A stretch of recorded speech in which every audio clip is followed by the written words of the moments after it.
हुआ क्या, 4-0, वो भी अपने घर पे, वो भी चैंपियन रियल मैड्रिड की, यूरोपियन चैंपियन रियल मैड्रिड की लिटरली धज्जियां उड़ा दी गई अपने घर पे। फुटबॉलिंग टर्म में घर में घुस के मारना या पेलना इसे कहते हैं। अपने घर में इज्जत का फालूदा होना, चटनी होना, रायता होना, इसे कहते हैं फुटबॉल। इसे कहते हैं जर्मन प्लस स्पेनिश फुटबॉल का ब्लेंड। एक ऐसा ब्लेंड, एक ऐसा तूफान, जिस तूफान में रियल मैड्रिड बर्नबाउ में पेला गया, उड़ गया, खत्म, finished, destruction, destroyed, humiliation, embarrassment, धज्जियां उड़ाना, शर्मनाकार, you can say whatever you want man, but it was no contest। या सेकंड हाफ में 2-0 के बाद बिकॉज रियल मैड्रिड को फिर चढ़ के खेलना पड़ना था भाई। तुम घर पे हो, तुम अपने कट्टर राइवल से 2-0 डाउन जा चुके हो, तो फिर तुम्हें ट्रांजिशन पे खेलने वाली टैक्टिक्स, फिर तुम्हें पेस अप फ्रंट पे कैपिटलाइज करने वाली टैक्टिक्स छोड़नी पड़नी थी। तो फिर रियल मैड्रिड 2-0 के बाद ना चौड़ पे खेलने की कोशिश किया कि यार घर पे है, कुछ तो रिस्पॉन्ड करना पड़ेगा यार, टीम तो हमारे पास है ना यार, हमारे पास प्लेयर तो है, रिस्पॉन्ड तो करना पड़ेगा, अपना फुटबॉल चढ़ के खेलना पड़ेगा। तो फिर it was too easy game for Barcelona. फिर बार्सा के लिए गेम काफी आसान होगी। रियल मैड्रिड खुल के खेला, रियल मैड्रिड चढ़ के खेला, space is open up behind for Barcelona, और रियल मैड्रिड का defence it just opened up man, the gates just opened up। Vazquez मतलब वास्केज को जिंदगी भर इस गेम के नाइट में रहेंगे कि मैं क्या खेला यार। मैं मतलब रियल मैड्रिड की हिस्ट्री की सबसे बड़ी गेम में जो मानी जाती है उसमें मैं क्या खेला। रियल मैड्रिड की बैकलाइन कितनी बार, कितनी आसानी से लेवेंडोस्की जैसा बंदा एक्सपोज करके जा रहा, रफीनिया जैसा जा रहा, what was going on. It was humiliation bro, it was no contest। Lewandowski, वो बायर्न वाला लेवेंडोस्की फिर से दिख रहा है, वो हैंसी फ्लिक के अंडर वाला लेवेंडोस्की, वो बीस्ट मोड ऑफ लेवेंडोस्की, वो killer the पोचर Lewandowski. Look at those finishes man, look at those sharpness, so clinical, the amount of spaces Lewandowski got up front, I'm really shocked to see, I was totally shocked to see। और यहां पे Lewandowski को सिर्फ 2 गोल नहीं करने चाहिए थे, यहां पे लेवेंडोस्की को 4 गोल अकेले करने चाहिए थे। अब रियल मैड्रिड की मिडफील्ड वर्सेस बार्सिलोना की मिडफील्ड। रियल मैड्रिड सितारे खरीदता है और बार्सिलोना सितारे बनाता है। चौमेनी कामाविंगा बेलिंगम 250 मिलियन यूरोस की मिडफील्ड, और दूसरी तरफ पेड्री और कासेडो 0 मिलियन की मिडफील्ड। बार्सा की लामसिया की एकेडमी से बनाई हुई, ग्राइंड की हुई, स्किल्ड की हुई midfield. And there was no contest at all, there was no contest at all man. Caicedo drop deep करना हो, बॉल पिकअप करनी हो, प्ले को कंट्रोल करना हो, फॉरवर्ड पास निकालना हो, wow man wow, absolutely top notch. Pedri मतलब पैड्री से ज्यादा complete number 8 to be honest. I think इतनी कम उम्र में इतनी मैच्योरिटी, इतनी कामनेस गेम में, इतनी ज्यादा टेक्निकल एबिलिटी, पास पिक करना हो, कंट्रोल हो, बॉल कैरियर का काम करना हो, बॉल प्रोग्रेशन का काम करना हो, बिल्डअप में हेल्प करनी हो, टेम्पो कंट्रोल करना हो, man he does it all man, he absolutely does it all. It was midfield masterclass from Pedri and Casado man। मैं कितनी बार बोलता हूं कि मिडफील्ड में गेम जीती जाती है, कोई फर्क नहीं पड़ता यार। अप फ्रंट एम्बाप्पे है, विनीसियस है, बेलिंगम को एडवांस रख लो, फेडे वेलवेडे की विड्थ पे डिपेंड कर लो, लेकिन मिडफील्ड में अगर तुम्हारे पास कंट्रोल नहीं है ना, अगर मिडफील्ड में तुम गेम चला नहीं पा रहे हो, संभाल नहीं पा रहे हो, तो कुछ मतलब नहीं है चीजों का। तुम्हारा मैच में कंट्रोल नहीं होगा। अगर तुम्हारी मिडफील्ड स्ट्रगल करेगी तो तुम्हारी टीम स्ट्रगल करेगी। You not gonna control the game, you not gonna dominate the game, not at all. And look at Barcelona, सबसे बड़ा मेजर डिफरेंस क्या था? मिडफील्ड। बार्सा की midfield boss the game, it was midfield master class. And top of that Hansi Flick की high line. भाई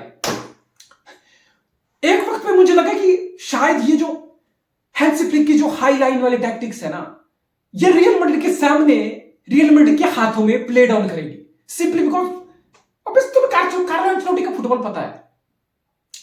तो पता था कि विनीसियस की पेस पे, एम्बापे की पेस पे, इन दोनों के लिंक अप पे अप फ्रंट रियल मैड्रिड बहुत ज्यादा रिलाई करेगा और बार्सा की हाई लाइन को एक्सपोज करेगा। And that was about to happen twice in the first half. Remember, अभी यहां बैठ के सब बोल रहे हैं कि 4-0 है और कितनी स्टैगरिंग परफॉर्मेंस है बार्सिलोना, मतलब वाओ ब्यूटी। बट अगर तुम क्लोजली देखते ना तो कार्लो एंचेलोटी जिस तरीके से इस मैच को खेलना चाह रहा था, Barca pretty much offered that to him. अब पहले हाफ में विनीसियस जूनियर कट इनसाइड सब कुछ करके फिनिश नहीं कर पाया भाई। Usually he does finish that chances and there you go.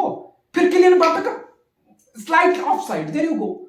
तो 2 गोल पहले हाफ में बेर्नाबेउ में। यू वुड हैव थॉट कि नहीं यार, हैंसी फ्लिक की tactics played on exactly in the hand of Carlo Ancelotti and Real Madrid, there you go man. But ये जो ऑफसाइड ट्रैप था ना, मतलब it was thing of beauty, it was thing of beauty. जब मैं इनागो Martinez को देखता हूं मुझे लगता है यार कि इतनी हाई लाइन में ये बंदा क्या कर लेगा, है ना। 33 साल का सेंटर बैक, कितनी लेग्स हैं इसके पास, क्या इसके पास ट्रैकर बैक रिकवरीज के लिए पेस है, क्या किलियन एम्बापे जैसे centre forward, pacy centre forward को हैंडल कर पाएगा। दैट कुबारेसी इतना यंग, इतना मतलब you don't expect such high quality performance from player at such young age, but Cubarsi wow man, मतलब for Barcelona it was literally dream affair, it was literally dream game। बेर्नाबेउ में जाना, अपने rival के against जाना, packed stadium, you don't give a shit about it, you just got there and absolutely destroyed Real Madrid। that was destruction man, that was utter humiliation। और Barca का legend, Barca का पुराना player and Barca का farmer manager Xavi Hernandez, ये match कल देखा होगा, मुझे पता जरूर देखा होगा। एंड जावी सोचा होगा कि यार इस तरीके से भी फुटबॉल खेला जाता है। 7-8 एकेडमी को लड़के को उतार के भी तुम रियल मैड्रिड को बुरे गंदे तरीके से पीट सकते हो। तुम्हें कंप्लेन करने की जरूरत नहीं होती, तुम्हें पैसा साइनिंग ये हर चीज पे बोलने की जरूरत नहीं होती। साफ नजर आया कि जावी जब बार्सा में आया था तो 2 साल का एक्सपीरियंस था, वो भी कहीं कतर में जाके। और Hansi flick, I think Hansi Flick की इज्जत करना स्टार्ट कर दो, बिकॉज जब हैंसी फ्लिक आधे सीजन में आके 2020 में बायर्न के साथ ट्रेबल जीता था ना, तो सब मतलब बोल रहे थे कि ठीक है यार, बायर्न है, बायर्न के पास तो सुपरस्टार है, बुंडेसलीगा तो फार्मर लीग है, हैंसी फ्लिक ने कौन सा तीर मार लिया, हैंसी फ्लिक यहां के ट्रेबल जीत के तो कौन सी बड़ी बात होगी, है ना। मतलब बहुत सारे football fraternity they were trying to undermine what Hansi Flick achieved with Bayern Munich. भाई अरे बड़े बड़े गोट मैनेजर आके चले गए, एक ट्रेबल तक नहीं जीती जाती। आधे सीजन में आके लोगों को चीजें समझ नहीं आती कि इस प्लेयर का क्या काम है, इस प्लेयर के साथ मैं कैसे काम लूं, इस प्लेयर के साथ मैं क्या रिलेशन बिल्ड करूं, इस प्लेयर की स्ट्रेंथ क्या है, वीकनेस क्या है, कैसे मुझे इंप्रूव करना है, कैसे मुझे मैनेज करना है, कैसे मुझे रिलेशन डेवलप करना है। 8-10 सीजन निकल जाता है भाई, अरे सीजन निकल जाता है मैनेजर का, 10 है कि 2 सीजन निकल गए, उसको समझ नहीं आ रहा क्या टैक्टिक्स है, क्या खिलाना है, क्या प्लेयर का क्या काम है, और तुम आधे सीजन में आके ट्रेबल जीत लो। Obviously Hansi Flick was a special manager from day one। और बार्सा में आके 7-8 एकेडमी 17-18 साल के लड़कों को, बच्चों को स्टार्ट करके तुम रियल मैड्रिड के घर में जाके उनको पीट रहे हो। That's a great achievement. और मुझे पता है हैंसी फ्लिक के माइंडसेट में, ये विजन में, it's just a stepping stone, it's just a sweet victory, that's all. 6 point का गैप, all you want to do title. तुम बार्सिलोना को टाइटल जिताना चाहते हो, तुमने 4 दिन के अंदर 8 गोल पहले किसके अगेंस्ट, 2 यूरोपियन हेरिटेज के अगेंस्ट, बायर्न के अगेंस्ट, रियल मैड्रिड के against. So that's a massive man. Don't just undermine this Hansi Flick and his tactics and his methods, they are absolutely fucking brilliant. और इससे एक बात और prove होती है कि हैंसी फ्लिक को सुपरस्टार की टीम नहीं चाहिए अपना फुटबॉल खिलाने को। अब रियल मैड्रिड को फ्लैशबैक गई होगी सिटी के अगेंस्ट एतिहाद स्टेडियम वाली 4-0 वाली thrashing Champions League semifinal, but उस 4-0 और इस 4-0 में बहुत बड़ा फर्क है। वो तुम्हारे घर से अवे थी, ये तुम्हारे अपने घर में है, ये तुम्हारे कट्टर राइवल के सामने है, और सिटी की टीम में सुपरस्टार है, और इस बारसा की टीम में एकेडमी के लड़के हैं भाई, बच्चे हैं एकेडमी के। This is historical man, this is big big win, it will be remember for time and times to come.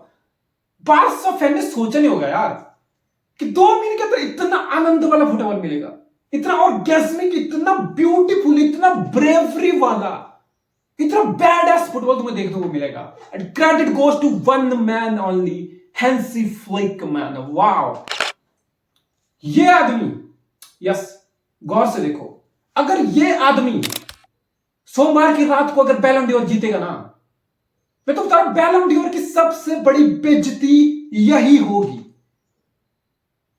Football की सबसे बड़ी बेइज्जती यही होगी अगर ये आदमी मंडे को बैलन डोर की ट्रॉफी उठाता है। इससे बड़ी डिसग्रेस, इससे बड़ा डाउनग्रेड बैलन डोर के इतिहास में हुआ नहीं होगा। Please man, give it to Rodri Fernandes, save football please man, ये डिजर्व नहीं करता। Vinicius Junior is a good player, वो have a great moment time to time, वो single handedly sometime win the game for you, very entertaining at times, पर Ballon door मतलब इतना हल्का award हो गया क्या बैलन डोर? नहीं, नहीं हो सकता। बैलन डोर जितना मर्जी पीआर का स्टंट लग रहा हो, जितना मर्जी हो रहा हो, लेकिन इतना हल्का अवार्ड बैलन डोर नहीं हो सकता जो विनीसियस जूनियर उसे उठा ले यार। Please save football, save football, he don't deserve it man, Rodri deserve it, save football from this please।